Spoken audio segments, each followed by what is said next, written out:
Good morning. I'm back.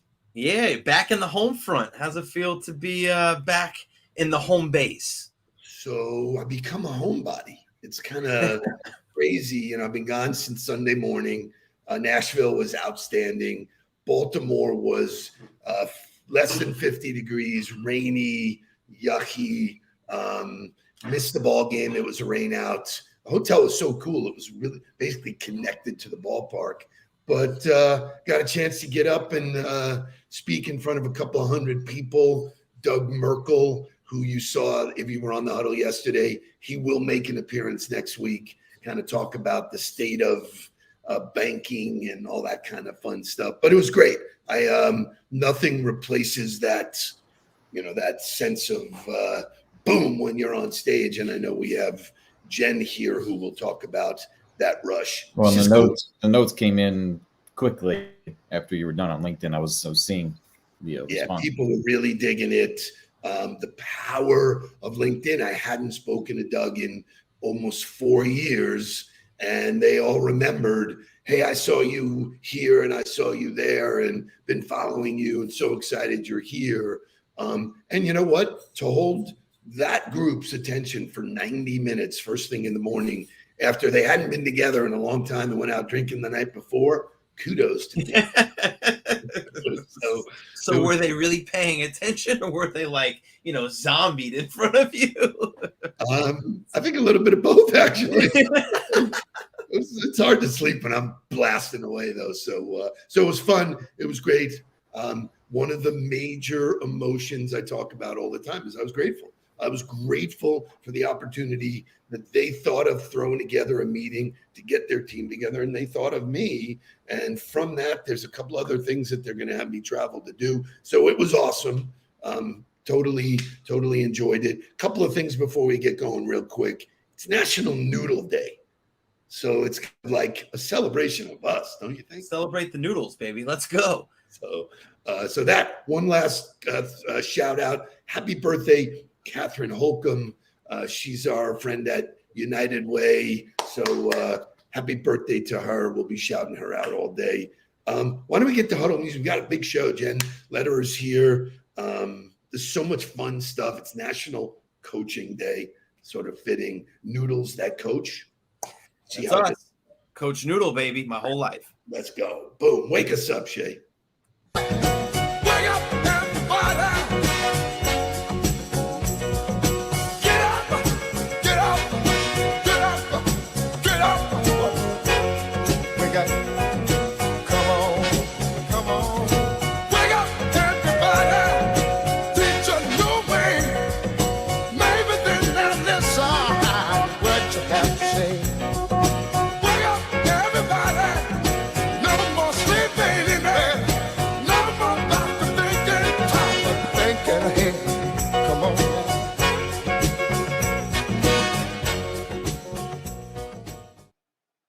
So one more recap from yesterday before we introduce Jenn. The GOTB live call did happen yesterday. It was a great call. It was about overcoming objections and really defining what those things were. So I saw Josh was here this morning. Shout out to the GOTB live crew. And if you are interested in enrollment, do not hesitate to reach out. But without any further ado, welcome award-winning comedian, right? Just absolute phenom and GOTB coach, Jenn Lederer. Welcome back to the show.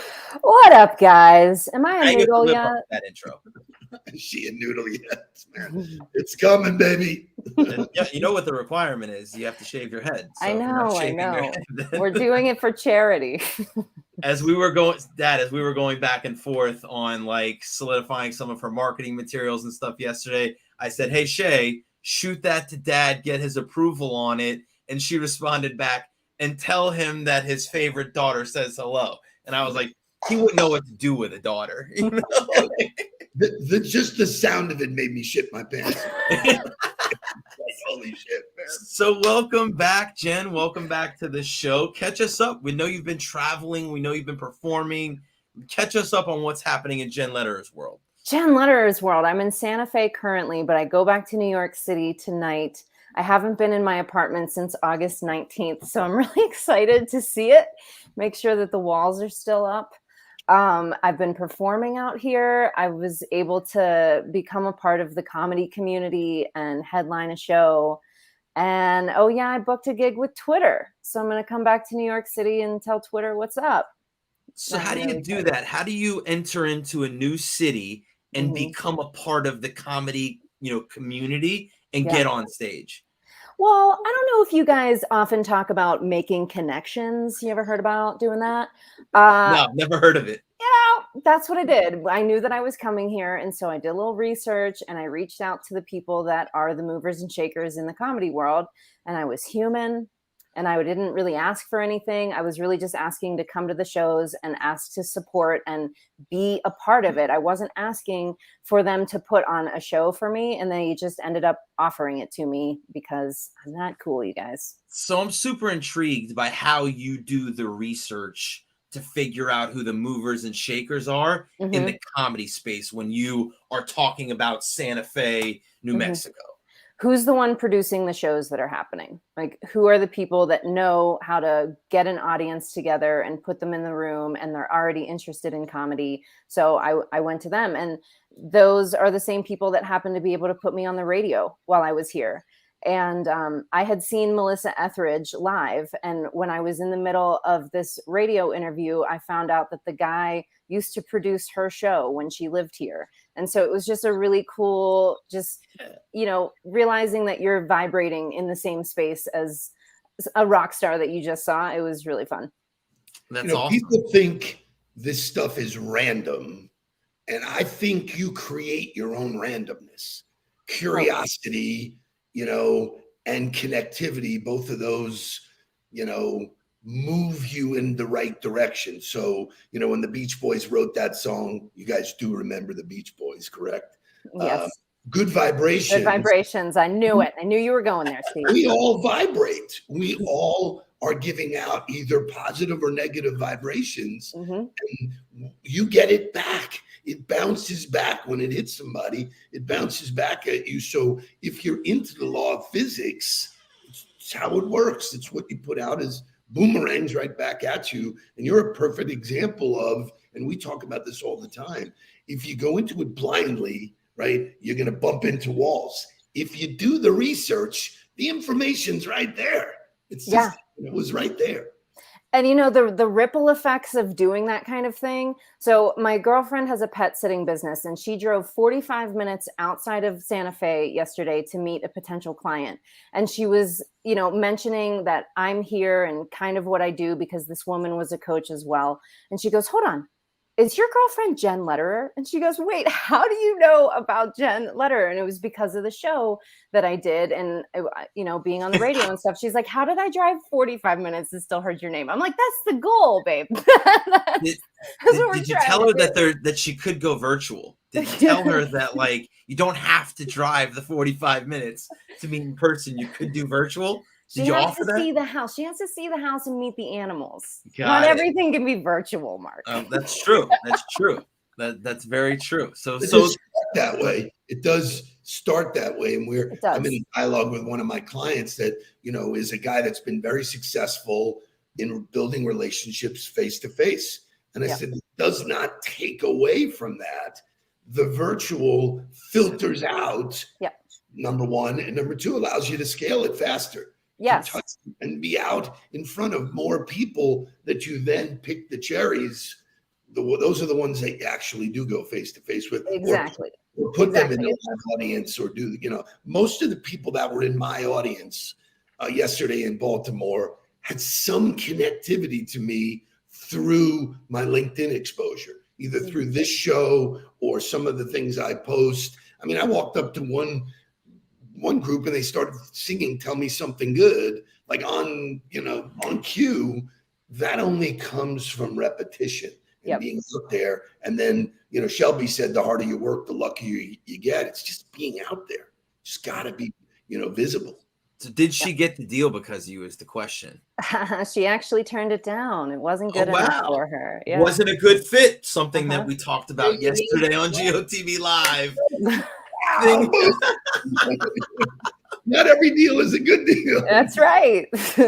Those of you that were not on the Wednesday call yesterday, you obviously missed something good. So I'm excited because we're going to have Mark, before you go, because let's back up and talk about the architecture of that call. So we come up with a topic that we're going to beat up. Mark, you did unbelievable in picking the topic and then drawing it down. I want to ask Jenn's opinion or sort of what her direction would be. We talked about sales objections. And Mark wrote a whole page on, sometimes it's budget, sometimes it's, Mark, you may want to articulate some of the ones.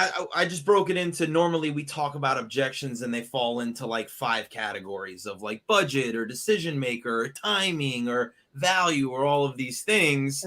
And I believe that when we tell people that we have to overcome objections, we're teaching them that they have to try to convince somebody to buy from you. And I think as soon as you enter into the world of convincing, even if you get the deal, the clock has started ticking on when that deal is going away, when that partnership is going away. Because if you have to convince, you're already off on the wrong foot. So I kind of reframed it as, instead of overcoming objections, let's think about solving problems. And let's focus on the controllables that allow us to open the best opportunities possible for ourselves, and then left it in three controllables, which I'm not going to say what those were, because if you weren't on the call yesterday, you need to be on the call. And so if you're not getting on the ball, get on the ball with us. But I'd love to hear your thoughts. View of this. Correct. Same. So what I think is interesting is the conversation around money is the first opportunity for me to coach you. It's the first opportunity for me to say, I see that you're uncomfortable and I'm willing to sit in this discomfort with you if you want to continue talking about it. Because this is the first wall that everyone hits. My pricing is designed to make you uncomfortable. I'm actually expecting you to be a little uncomfortable. And then can you sit in that with me? And if you are full of objections and just crawling out of your skin, then I'm not going to be able to break any wall down beyond this anyway. So I love the money conversation. I have fun with it. And then I watch to see where they actually completely check out versus stay engaged in the discomfort. If you're willing to stay engaged in the discomfort, I can work with you. If you're completely checked out and you want me to convince you to get uncomfortable, forget it, because we're going to be uncomfortable together the whole time in a good way if you're willing. So that's something that you do. That's a tactic that's inside of you. Do you teach that as a part of a telling your story curriculum? Is that something that's involved in your conversations? Yeah. When I work with someone, especially when I work with someone one-on-one, the first thing I ask them is, what's the one thing you don't want to talk about? Because I want to be aware of it. It doesn't mean that that's going to be the thing that you definitely tell a story about. I just want to know where in your energy, where in your mindset are you avoiding it? Because resistance is still a connection. It's still a relationship to that thing.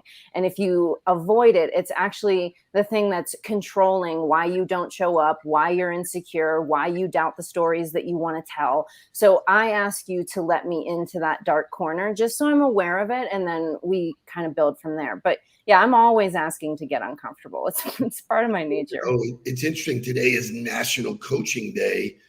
That's an amazing tidbit, because I too tell people right up front, I'm going to do everything in my power to make you uncomfortable, because that's where the growth is. If I don't get you there, then we're just bullshitting each other and just, it's not, there is no value in us just talking. The value is having somebody get you to a place where you can create change. And, that is usually uncomfortable. The way you framed it, though, I want to sit with you in the uncomfortableness, feels like I need a diaper. But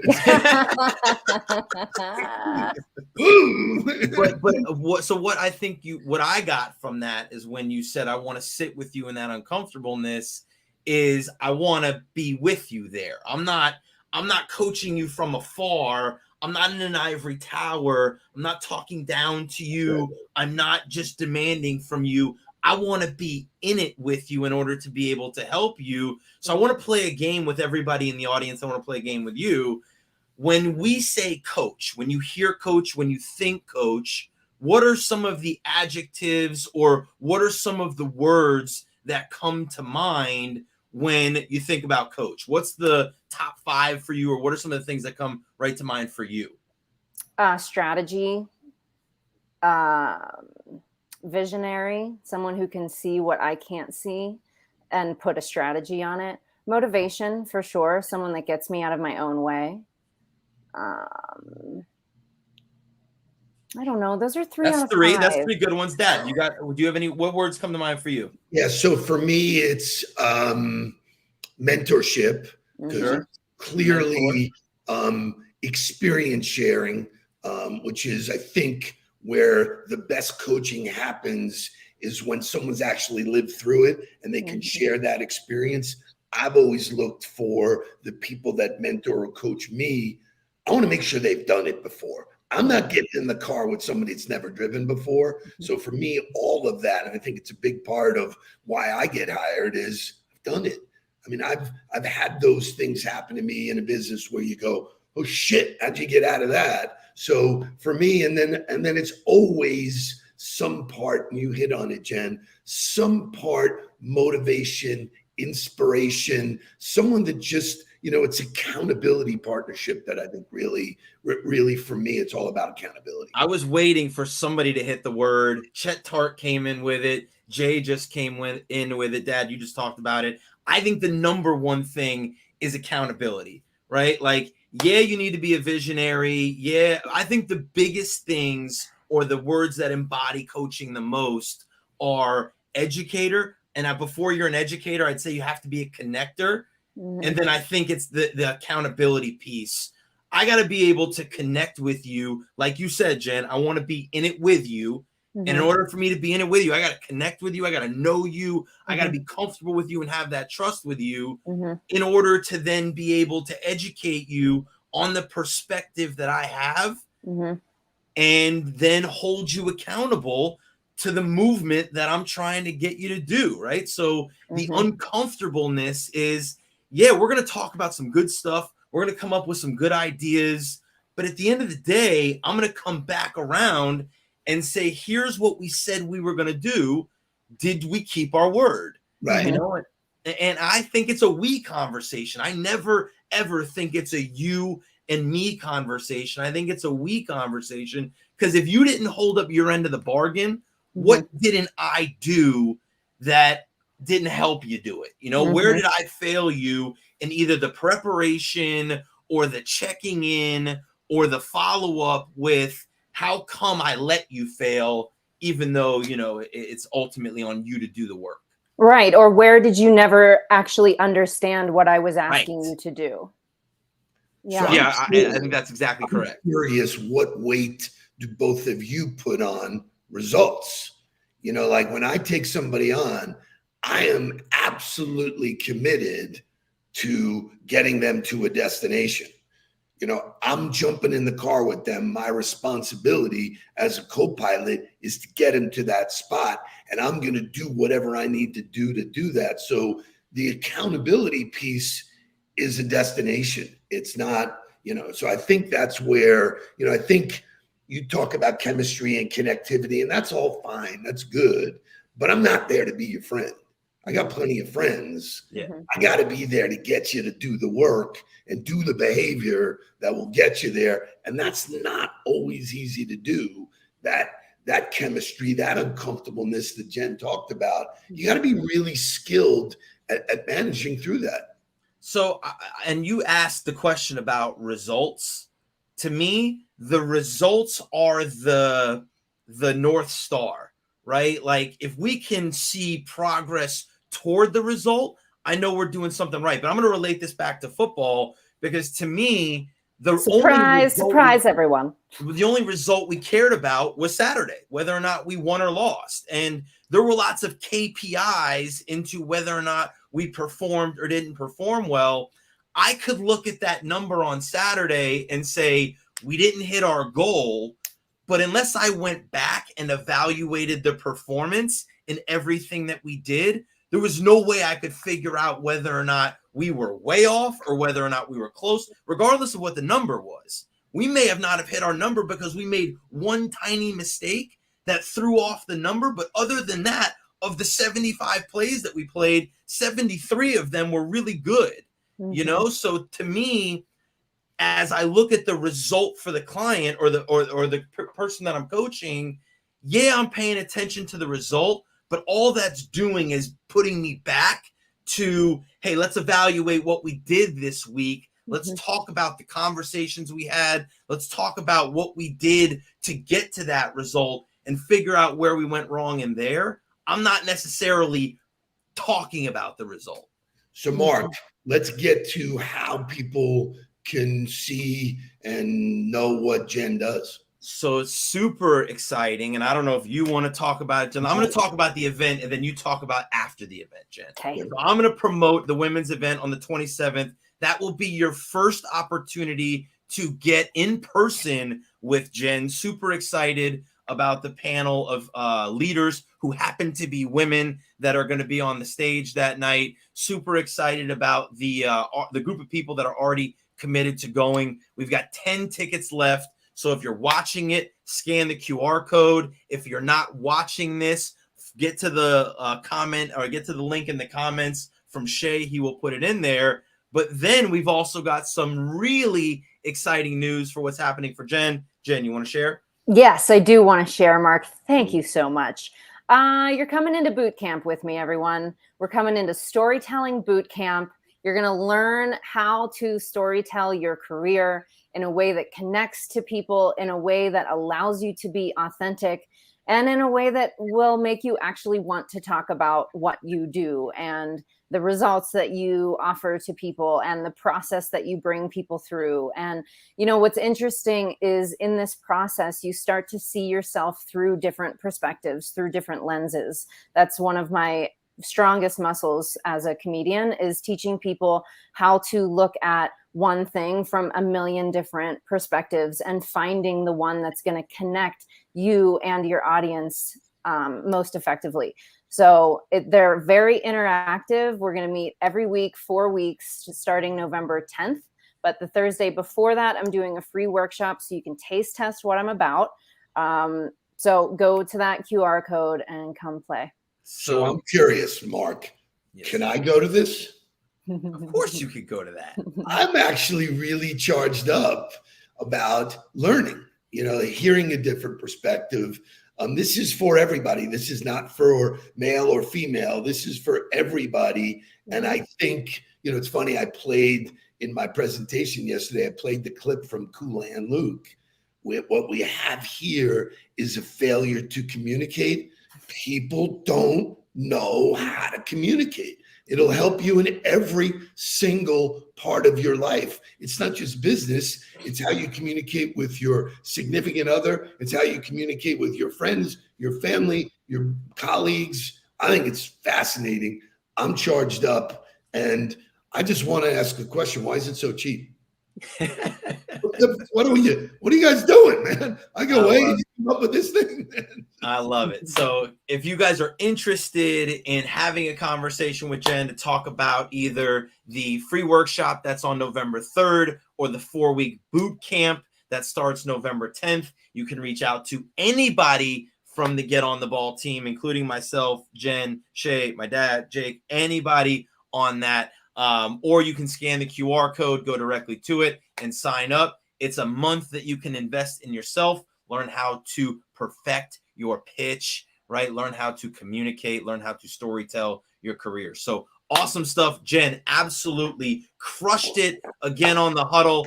Looking forward to having you again this month. And then looking forward to seeing you at the Women's Summit on the 27th. Great day, everybody. let's get down to business. Please don't worry about me. I'm about to let my heart speak. My friends keep telling me to leave this. So let's get down to business. Let's get down